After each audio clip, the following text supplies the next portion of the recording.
অবশেষে সব জল্পনা কল্পনার অবসান ঘটিয়ে গৌতম গম্ভীরকেই ভারতীয় দলের প্রধান কোচ হিসেবে নিয়োগ করল ভারতীয় ক্রিকেট বোর্ড বিসিসিআই।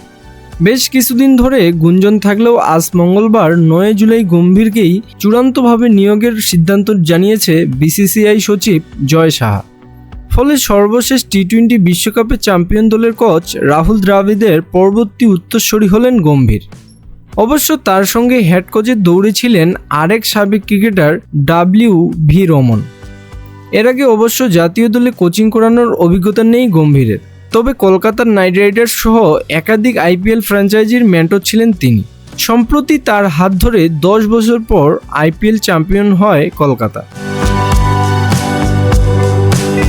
ভারতীয় ক্রিকেট বোর্ড সচিব জয় সাহা সামাজিক যোগাযোগ মাধ্যমে জানান, অনেক আনন্দের সঙ্গে আমি ভারতীয় ক্রিকেট দলের নতুন প্রধান কোচ হিসেবে গৌতম গম্ভীরকে স্বাগতম জানাচ্ছি। আধুনিক দিনের ক্রিকেট দ্রুত পরিবর্তন হচ্ছে। গৌতম এই পরিবর্তন খুব কাছ থেকে দেখেছেন। তার কেরিয়ারে বিভিন্ন অভিজ্ঞতা অর্জন হয়েছে। আমি বিশ্বাস করি ভারতীয় ক্রিকেটকে সামনে এগিয়ে নেবেন তিনি।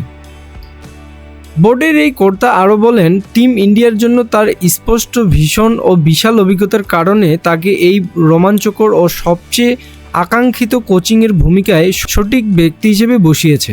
তার নতুন এই যাত্রায় বিসিসিআই পূর্ণ সমর্থন করবে বলেও জানান তিনি।